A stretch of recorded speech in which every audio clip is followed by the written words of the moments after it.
네, 오늘 이 시간에 너희 안에 예수의 마음을 품으라, 너희 안에 예수의 마음을 품으라, 이 제목의 말씀을 가지고 함께 은혜를 나누겠습니다.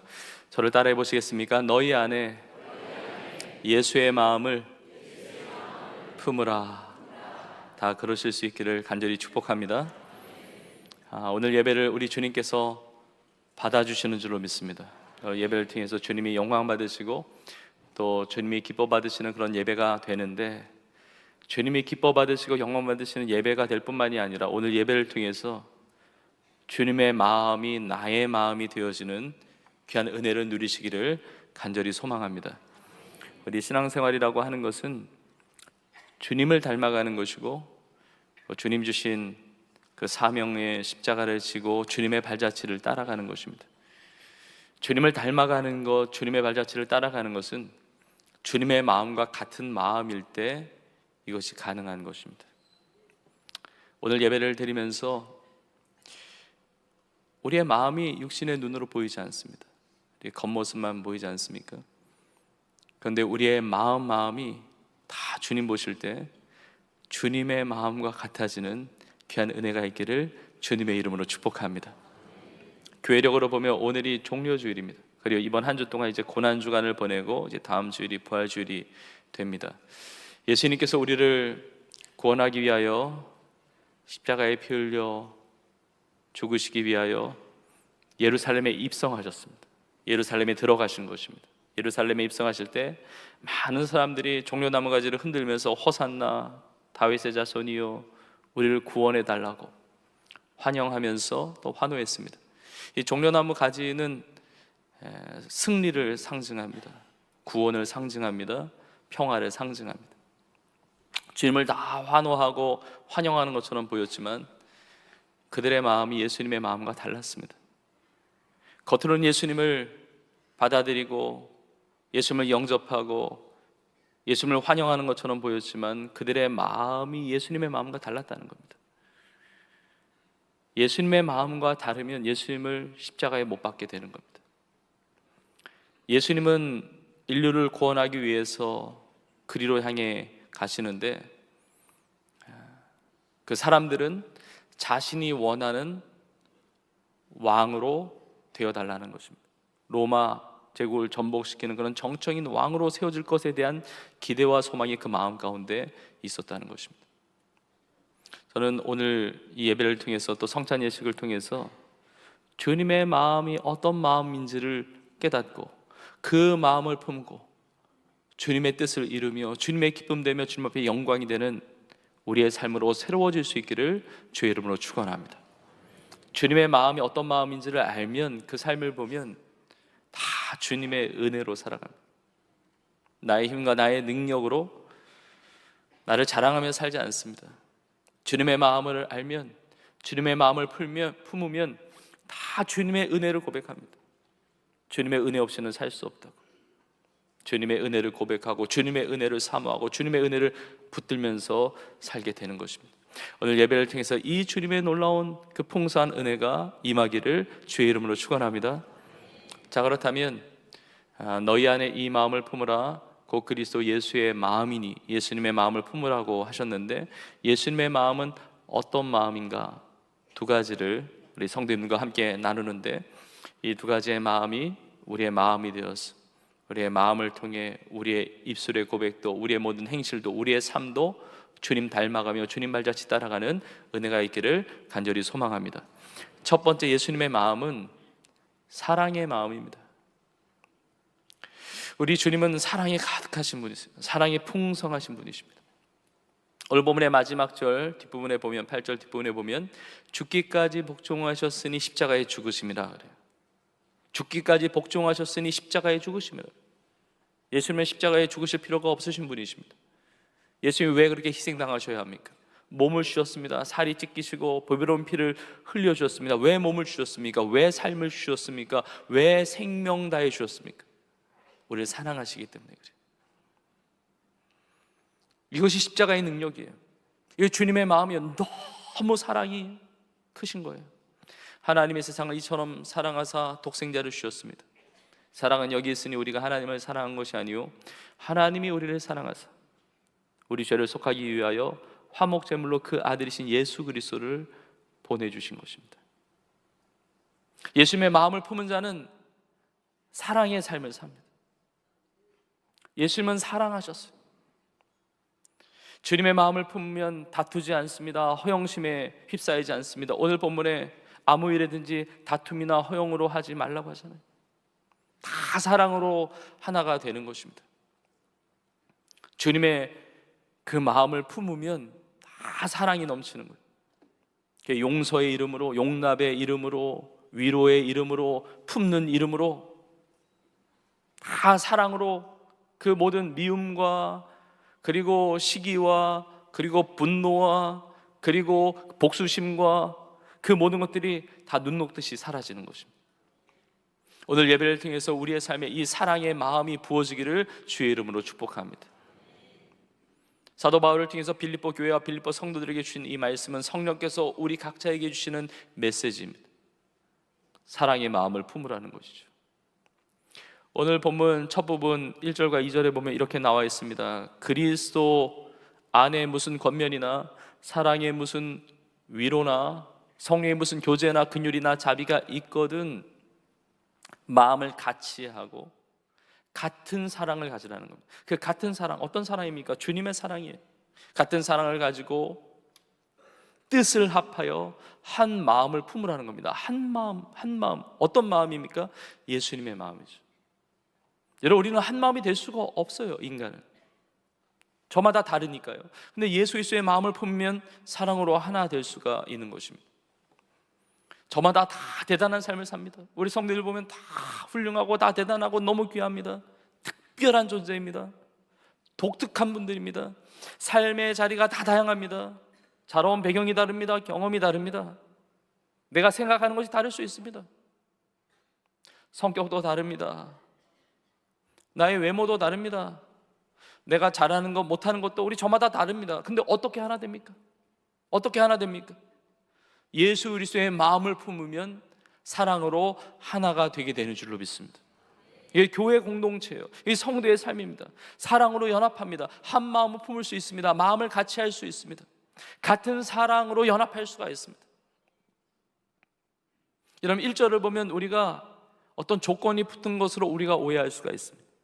그리스도의 권면이 있느냐, 사랑의 위로가 있거든, 성령의 교제나 긍휼이나 자비가 있거든 한 마음으로 사랑해라. 그것이 없으면 사랑하지 않아도 돼. 이렇게 우리가 오해할 수 있습니다. 그게 아닙니다. 조건을 붙인 것이 아니라 이것은 사랑해야 한다는 강조예요. 그냥 그런 것들이 교회 안에 있기 때문에, 그런 것들이 신앙생활 안에 있기 때문에 당연히 사랑으로 하나 되어야 한다는 것입니다. 부모님이라고 한다면 자녀를 사랑하고 자녀를 도와주어야 되는 거 아니겠습니까? 당신이 부모라면 자녀를 돕고 자녀를 사랑해야죠 라는 것은 당신이 부모가 아니면 사랑하지 않아도 됩니다 이런 얘기가 아니잖아요. 당신이 부모지 않습니까? 당신이 부모라면 당연히 자녀를 사랑해야죠, 도와줘야죠. 이 사랑과 돕는 것에 강조점이 있는 거예요. 자녀가 학생인데 공부를 하지 않을 때 부모가 그런 표현을 할 때가 있을 겁니다. 학생이면 공부를 해야 되는데 공부를 해야지. 그것은 학생이 아니면 공부 안 해도 돼 이 얘기가 아니잖아요. 너는 학생이잖아. 학생이면 공부를 해야지. 그러니까 공부해야 된다는 것이 강조하는 거잖아요. 같은 말이에요. 그리스도 안에 교제가 있습니까? 당연히 있죠. 그리스도 안에 권면이 있습니까? 당연히 있죠. 지금도 권면하고 있잖아요. 말씀으로 도전하고 있잖아요. 말씀을 나누고 말씀을 가르치고 말씀을 선포하고 있지 않습니까? 당연히 있는 거예요. 사랑의 위로가 있거든? 당연히 있는 것이죠. 사랑의 위로가 없으면 교회가 될 수 없어요. 성도의 삶에는 당연히 사랑의 위로가 있습니다. 서로 간에 위로와 격려가 있습니다. 가정 안에서, 구역 안에서, 우리가 신앙생활하면서 성도들 안에, 동역자 안에 너무나 많은 위로를 받아요. 그건 당연히 있는 것입니다. 성령의 교제가 없는 교회가 있을 수가 없어요. 성령이 내주하고 계시고 교제하는 것입니다. 긍휼이나 자비가 당연히 있는 것이죠. 그러면 어떻게 살아야 되느냐? 한 마음으로 사랑으로 연합해야 된다는 것입니다. 사랑으로 연합해야 된다는 거예요. 오늘 성찬식을 나누는데 주님의 살과 주님의 피를 기념하면서 주님의 살과 피를 먹고 마실 때 주님의 마음이 나의 마음이 되는 것입니다. 주님의 삶이 나의 삶이 되어져야 되는 것입니다. 동시에 성찬을 나눈다는 것은 예수님의 몸과 예수님의 피를 나누는 거예요. 함께 나누는 것입니다. 예수님의 몸이지 다른 누군가의 몸과 다른 누군가의 피가 아닙니다. 한 몸, 한 피 나누는 것입니다. 우리가 분배하고 분잔할 때 이렇게 먹고 마시기 쉽게 각자 이렇게 나눠서 이렇게 드리지만, 그러나 한 떡에서 시작한 것이고 한 피에서 시작한 거예요. 예수님의 살과 예수님의 피를 함께 나누는 것입니다. 한 몸 된 가족이에요. 한 몸 된 공동체입니다. 서로 지체예요. 하나입니다. 예수의 마음을 품으면 하나가 됩니다. 사랑으로 하나가 됩니다. 저는 우리 교회가 사랑으로 하나 되고 사랑으로 충만하고 예수님의 마음 닮아서 그렇게 주님의 기쁨 내는 우리 온교회가 되기를 주의 이름으로 축원합니다. 아무 일이든지 다툼이나 허영으로 하지 말라고 합니다. 다툼과 허영이 있어서는 안 됩니다. 다툼과 허영 이게 연결되어 있습니다. 왜 다투게 됩니까? 내 주장이 있는 겁니다. 내 주장을 굽히지 않는 겁니다. 내 뜻을 굽히지 않는 것입니다. 이게 허영이 마찬가지입니다. 허영은 원래 나보다 나를 더 과대 포장하는 것입니다. 내가 나를 이렇게 생각하니까 당신도 나를 이렇게 생각해 달라 이겁니다. 나는 나를 이렇게 생각하니까 당신도 나를 이렇게 대우해 달라는 겁니다. 당신이 나를 이렇게 사랑해야 된다는 거예요. 사랑을 요구합니다. 사랑을 강요하기도 합니다. 거의 다툼이 있을 수밖에 없어요. 사랑을 베푸는 것이 아닙니다. 사랑을 나누는 것이 아닙니다. 은혜를 나누는 것이 아닙니다. 이게 갈등이 있어요. 갈등이 있습니다. 저는 우리 모두가 예수님의 그 마음을 품고 다툼과 허영이 가득한 이 세상 가운데 오히려 사랑으로 하나 되고 연합되어지는 놀라운 은혜가 있기를 주의 이름으로 축복합니다. 함께 하나 되는 것입니다. 다툼과 허영이 아니라 한 마음을 품는 것입니다. 예배도 함께 한 마음으로 너희 몸을, 너의 몸만이 아니라 너희 몸을, 우리 모두가 우리의 몸을 거룩한 산 제물로 함께 예배드리는 것입니다. 너희는 가서 모든 민족 제자손아 너희가 함께 예수의 복음의 사명을 감당하는 것입니다. 예수 그리스도 안에서 용납하고 이해하고, 그래서 예수님의 마음을 품고 예수님의 그 십자가의 사랑과 그 은혜를 경험하고 그 사랑의 능력 가지고 정말 주님의 기쁨 되고 정말 그런 사랑의 삶을 살아가는 우리 모두로 새로워질 수 있기를 주님의 이름으로 축복합니다. 예수님의 마음은 사랑의 마음이고, 두 번째로 겸손으로 섬기는 마음이에요. 겸손으로 섬기는 마음. 예수님은 겸손하셨습니다. 그리고 예수님은 섬기셨습니다. 예수님을 닮아간다는 것은, 예수님의 발자취를 따라간다는 것은 겸손의 길을 가는 것입니다. 섬김의 길을 가는 것입니다. 예수님이 예루살렘에 입성하실 때도 어린 나귀를 타고, 새끼 나귀를 타고 겸손한 왕으로 입성하셨습니다. 오늘 본문에 계속 이야기하고 있습니다. 아무 일이든지 다툼이나 허영으로 하지 말고 오직 겸손한 마음으로, 겸손한 마음으로, 겸손한 마음으로, 이 예수님의 마음이에요. 겸손의 마음으로 나보다 남을 낮게 여기고, 그리고 자기 일을 돌볼 뿐만 아니라 각각 다른 사람의 일도 돌보아 나의 기쁨이 충만하게 하라 이야기합니다. 예수님의 마음을 품었는데 겸손하지 않을 수가 없습니다. 높아질 수가 없습니다. 교만할 수가 없습니다. 겸손한 마음을 품어야 돼요. 근데 여러분, 마음이 눈에 보이지 않잖아요. 그러니까 이게 힘든 거예요. 왜냐하면 다른 사람이 잘 모를 수 있어요, 내 마음을. 근데 주님은 우리의 마음을 아시거든요. 우리의 중심을 아시거든요. 우리가 겸손의 말을 할 수도 있고 겸손의 행동을 할 수도 있습니다. 겉으로 드러나는 것이 겸손의 모습일 수도 있지만 그게 마음이 같아야 돼요. 그게 마음과 겉모습이 다른 자들을 예수님께서 외식하는 자들이라고 하셨어요. 위선적인 자들, 바리새인과 서기관들, 그 외식을, 그 위선을 예수님이 강하게 질타하셨습니다. 회칠한 무덤 같다고 얘기했어요. 내 마음이 내 겉으로 나는 모습과 다를 때 우리의 신앙은 갈등하게 만듭니다. 이제까지는 내 능력으로 사는 줄 알았어요. 내 힘 가지고. 예수님 믿기 전까지는 내가 똑똑해서 공부 잘했다고 생각했어요. 내가 실력이 있어서 능력이 있어서 돈을 잘 버는 줄 알았습니다. 내가 성격이 좋아서 사람들이 나를 잘 따르는 줄 알았어요. 내 힘과 내 능력으로 교만하게 살았단 말입니다. 근데 예수님 만나고 나니까 한없는 죄인의 개수 중인 나를, 영원한 형벌 당할 수밖에 없는 나를 구원하기 위해서 예수님이 십자가에 달려 피 흘려 죽으시고 나를 구원하셨다는 이 감격과 이 사랑과 이 은혜를 경험하니까 겸손해질 수밖에 없어요. 이 머리를 허락하신 분도 주님이에요. 주님의 은혜로 주신 거예요.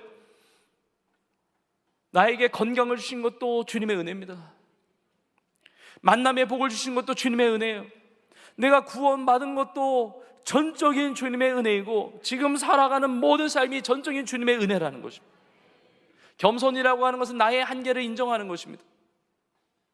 내가 낮아지는 것도 있지만 주님을 높여드리는 거예요. 주님만이 나의 삶의 모든 것이 되십니다. 주님이 나의 삶의 주인이십니다. 주님의 은혜 없이는 내가 살아갈 수가 없습니다. 나는 정말 부족한 자입니다. 연약한 자입니다. 그렇기 때문에 주님의 은혜를 붙듭니다.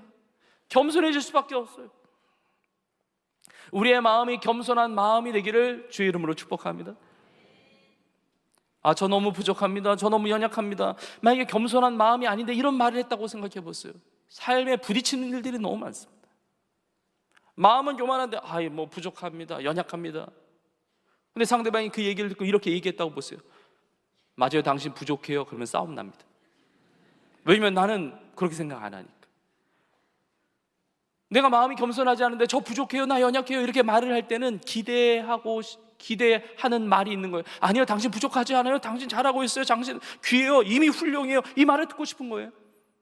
물론 우리는 격려해야 됩니다. 위로해야 됩니다. 세워주어야 합니다. 그러나 우리의 심령이 겸손한 마음이 되어야 돼요.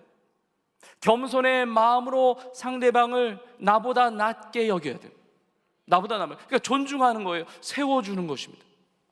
나보다 남을 낮게. 시옷받침이지 지읒받침이 아니에요. 많은 사람들이 지읒받침인 줄 알아요. 위에서 내려다보는 게 아니에요. 낮아지는 것이죠. 그러니까 상대방이 너무 귀하니까 배우게 되잖아요. 그러니까 겸손한 사람은 성장이 있습니다. 교만한 자는 절대로 성장하지 않아요. 주님의 은혜와 주님의 사랑을 경험할수록 낮아집니다. 예수님의 겸손과 예수님의 섬김은 예수님의 사랑과 연결되어 있어요. 사랑의 마음이니까, 사랑하니까 낮아지신 거거든요. 사랑하니까 겸손하시고 사랑하시니까 섬겨주신 거예요. 주님의 은혜로 살아가는 사람은 겸손할 수밖에 없습니다. 세상에서는 겸손에 대한 오해가 있습니다. 겸손은 너무 나약해 보여요. 당시에 로마 시대에도 겸손이 미덕이 아니었습니다. 용맹하고, 겸손은 자신감이 결여되어 있거나 용기가 부족된 것으로 오해되었습니다. 겸손한 사람, 성품이 좋지만 겸손한 사람 이용당하기 쉽고, 겸손한 사람 무시당하기 쉽고, 여러분 그렇지 않습니다. 예수님은 겸손하셨어요. 낮아지셨어요. 한없이 낮아지셨습니다. 우리 모두가 예수님의 마음을 품고 그렇게 겸손할 수 있는, 그렇게 섬길 수 있는 은혜가 있기를 주의 이름으로 축복합니다. 근데 예수님께서 어디까지 낮아지셨는지, 어디까지 겸손하셨는지, 우리의 상상을 초월하는 정말 그 겸손이었는데, 예수님이 어디까지 그렇게 낮아지셨는지, 겸손하셨는지 오늘 보면 6절 이하에 자세하게 나옵니다. 그는 근본 하나님의 본체시나 그래요.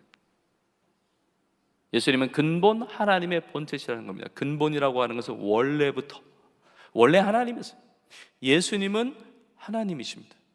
예수님이 인간의 몸을 입고 이 땅에 오셨지만, 십자가에 피 흘려 죽으셨지만, 그러나 하나님이 한 번도 변하신 것이 아니에요. 예수님은 하나님이세요.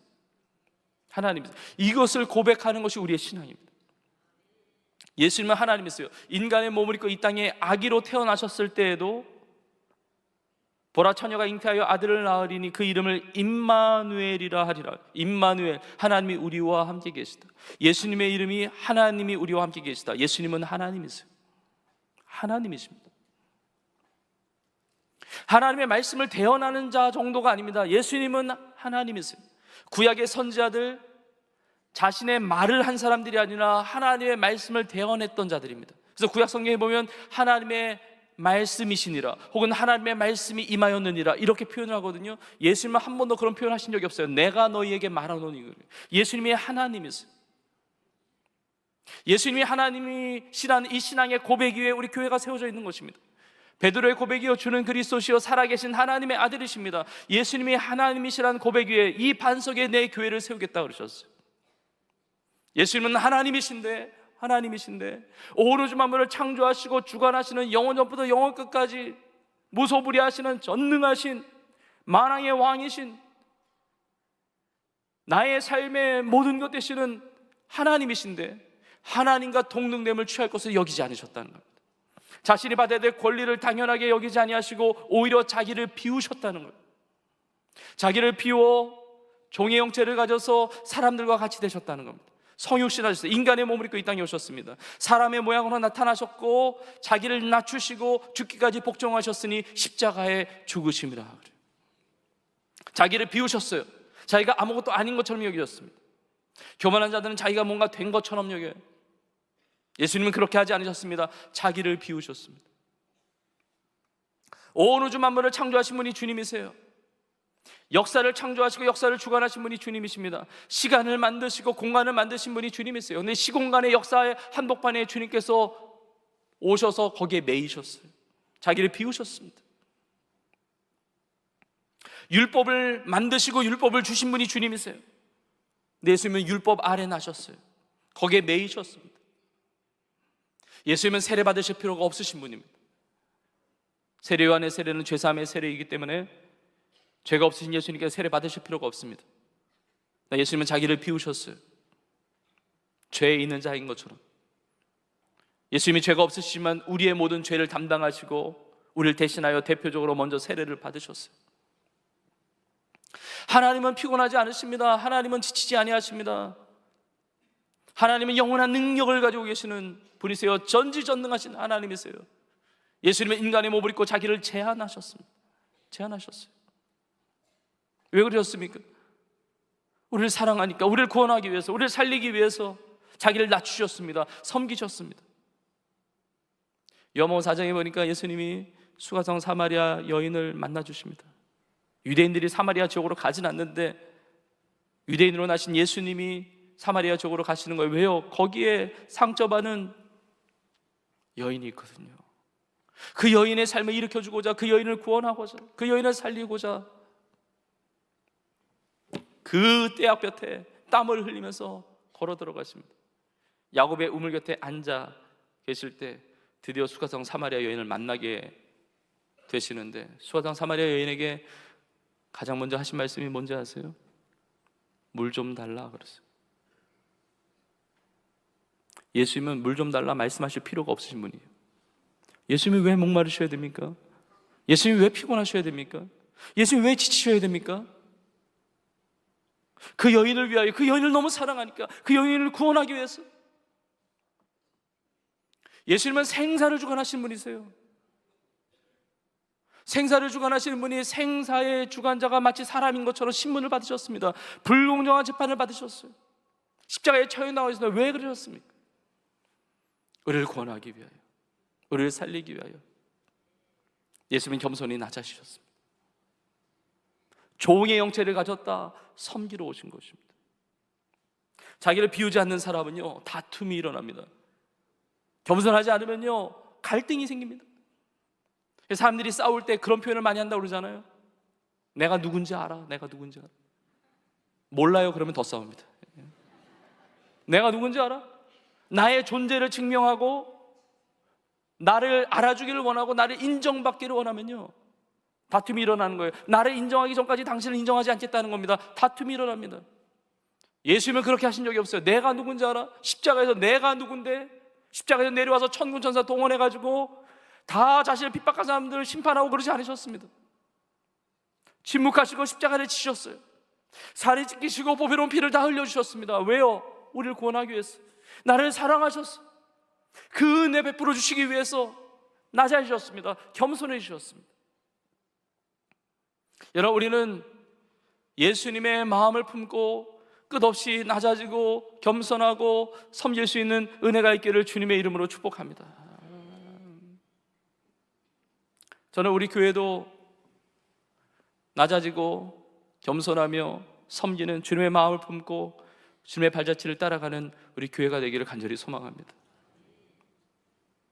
선교사님들을 섬기고 성도님들을 섬기고 지역사회를 섬기고 나라 민족과 전 세계 열방을 주의 복음으로 섬기고 주님의 마음으로 겸손하게 섬기며 그 사랑을 품고 그 은혜를 나누며 주의 복음 위해서 쓰임받는 교회.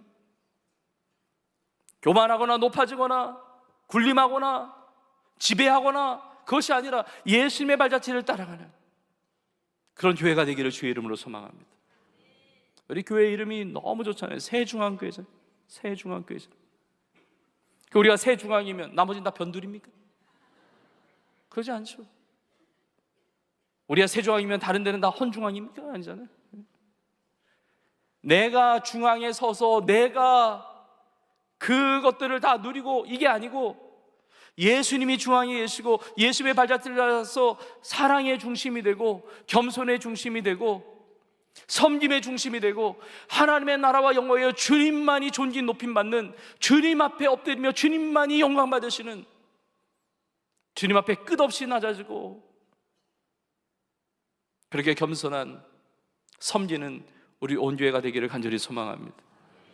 우리 자녀들 다음 세대를 위해서 기도하는데, 우리 지도자들이 되도록 기도하는데, 지도자들이 되기 위한 기도 이전에 섬기는 자가 되도록 기도해야 됩니다.